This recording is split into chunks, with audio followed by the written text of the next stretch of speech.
Good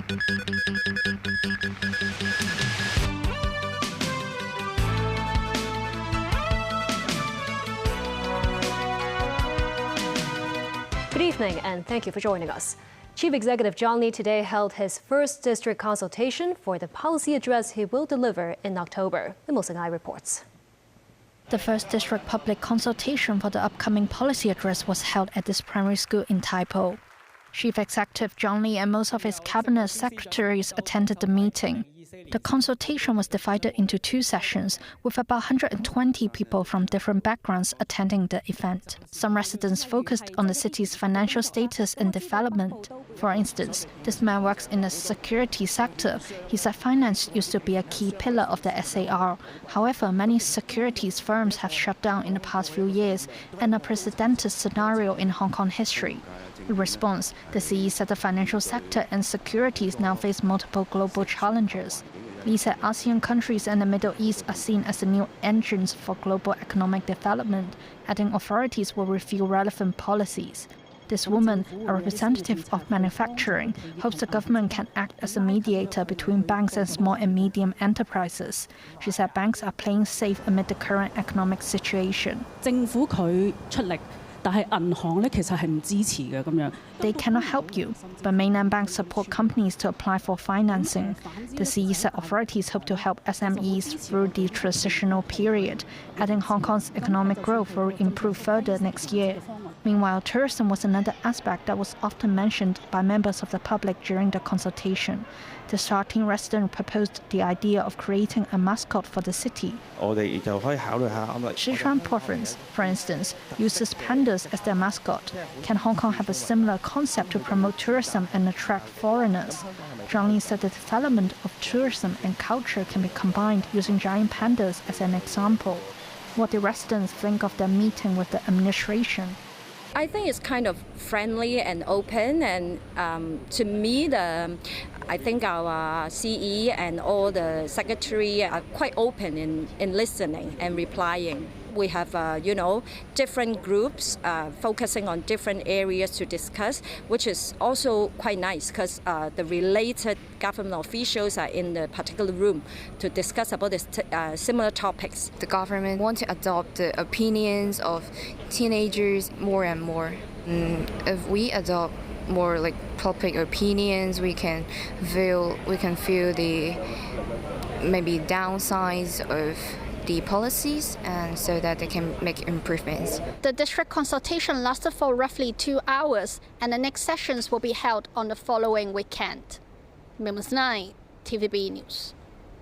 Secretary for Culture, Sports and Tourism Kevin Yeung said the pregnancy of giant panda Ying Ying came as a surprise to Ocean Park, and that's why Hong Kong needed emergency help from the mainland to deliver panda-use milk powder.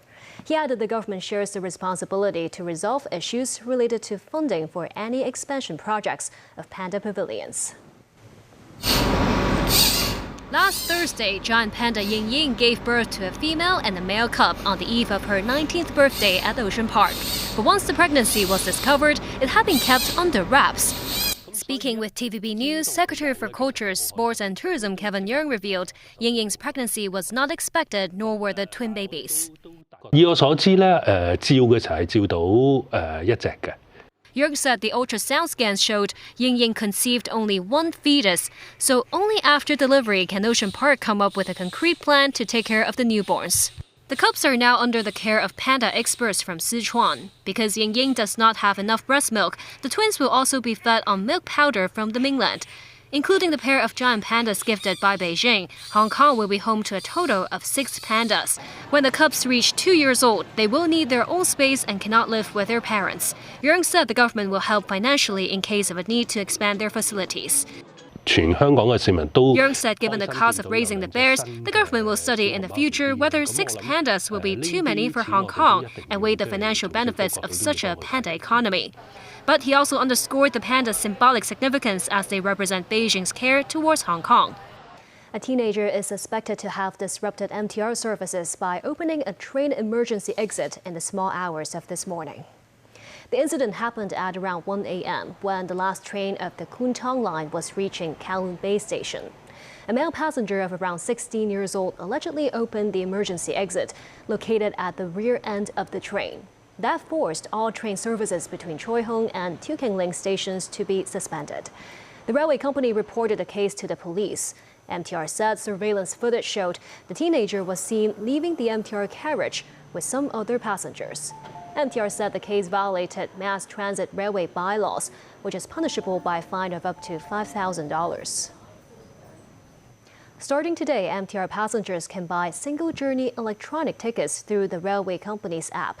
Physical single-journey tickets are still available for purchase from ticket-issuing machines at all MTR stations. Passengers can pay for the e-tickets by credit card or e-wallet via the MTR mobile app. A maximum of 3 single-journey e-tickets can be purchased in each transactions, including only 1 adult ticket. Holders of e-tickets can enter the paid areas by scanning the QR code at purple QR ticket gates. Paetongtarn Shinawatra today officially became Thailand's prime minister after receiving a royal letter of endorsement.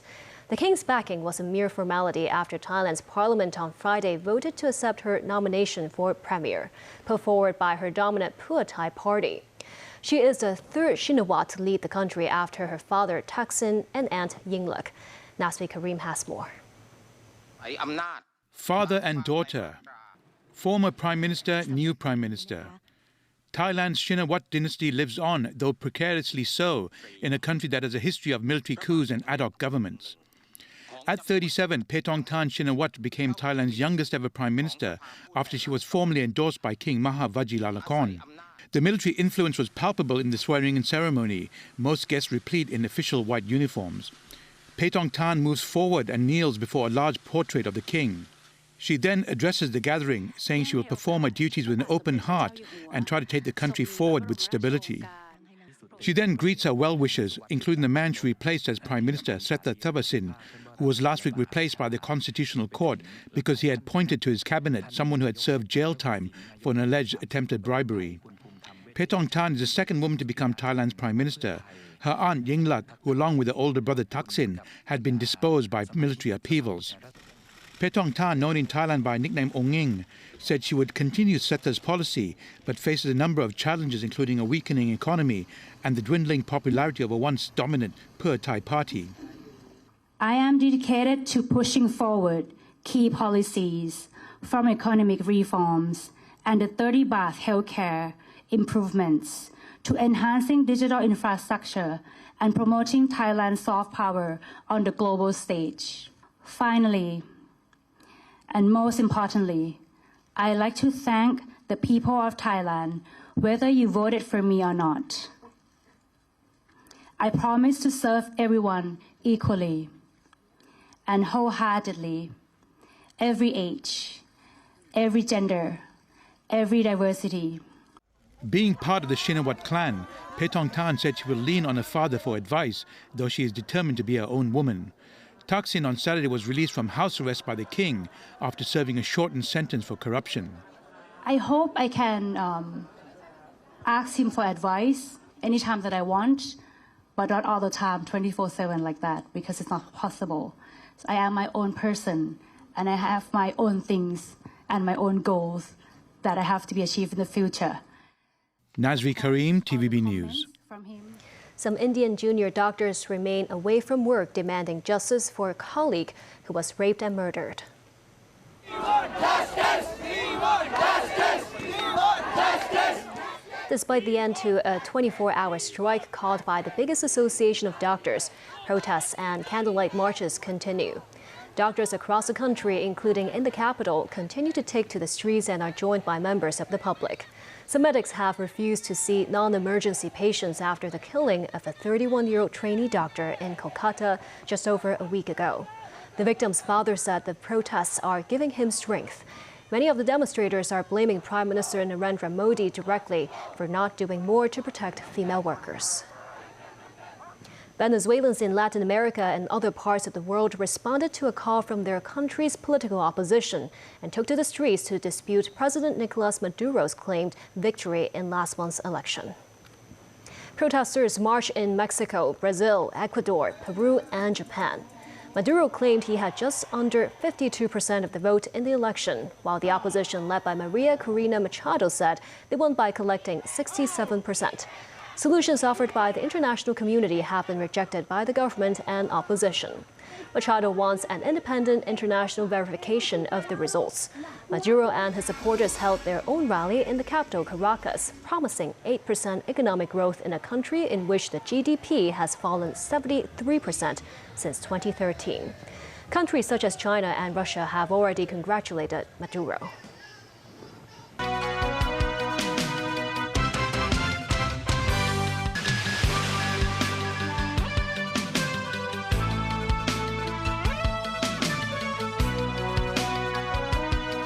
Welcome back.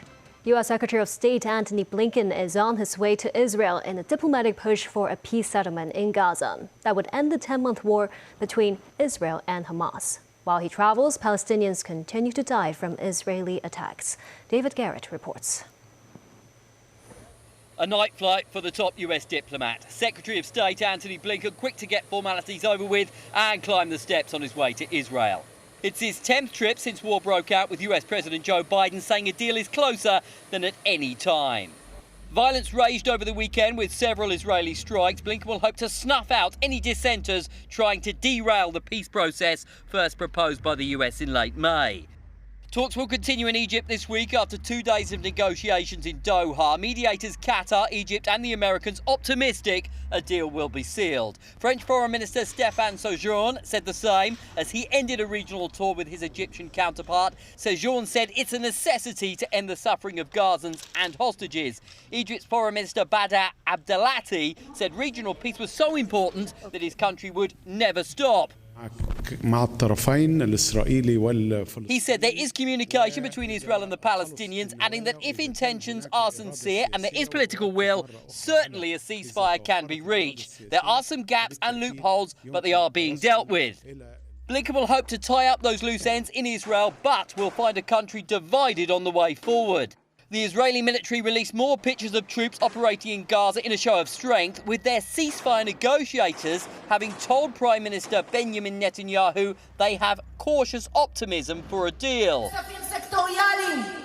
Huge anti-war protests were again evident in Israel. Netanyahu has resisted pressure to halt his attacks on Gaza, saying Hamas must be destroyed. I think that there is no hope, because Netanyahu and Sinwar are the same. They both want to A, stay alive, B, stay in power. So if nobody will pressure them, it will never happen.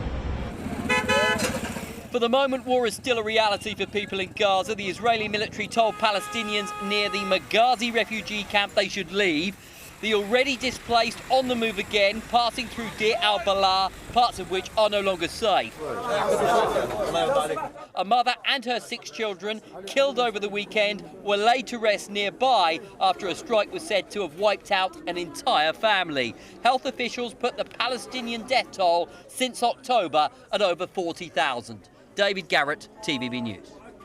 Meanwhile, at least 2 people were killed in an Israeli strike in the occupied West Bank. Footage showed a car on fire and people rushing trying to extinguish it. The Palestinian Health Ministry reported 2 bodies were received at a hospital. Israel's army confirmed it struck a terrorist cell in the known militant stronghold of Jenin. Since the Israel-Hamas war began, violence has flared in the occupied territory. The city's first shared-use path for cyclists and pedestrians in Kowloon East will be open to the public starting this quarter. Addressing concerns over its safety and operations, the government said there will be a speed limit of 15 kilometers per hour for the cyclists. Cyclists might enjoy more routes to bike around Hong Kong. In 2017, the government proposed to build the Greenway network in the Kai Tak development area. The pilot project was to test the feasibility of sharing the use of a promenade by both pedestrians and cyclists. 7 years after the trial, the government announced the first official Greenway will be commissioned using the shared-use approach.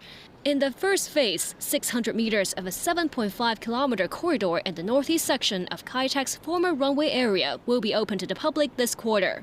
The remaining section connecting the Kai Tak Station Square, Kwun Tong Promenade and Kai Tak Sports Park is expected to open in phases next year. In the second phase, another 5.5-kilometer-long Greenway is expected to complete its transformation between next year and 2027. It will connect the open space along the Kai Tak River and the promenade outside the Children's Hospital. Also included in the plan, a cycling bridge linking Kwun Tong and Kai Tak. This man said it's good to have more leisure space for biking and exercising. The citizen meanwhile noted the risks of accidents and collisions and the importance of better designs and planning to ensure road safety. In response to media inquiries, the Civil Engineering and Development Department said the Greenway is normally 6 meters wide, permitting a maximum biking speed of 15 kilometers per hour. Discussions with relevant authorities are underway on management guidelines for the Greenway. Lawmaker Kitson Yang raised concerns about the difficulty in law enforcement. He said it's hard to do so with just officers. He suggests installing speed detectors that can monitor and emit sounds when cyclists go above speed limits or when the bikes are too close to pedestrians. And that's the news. Thank you for watching.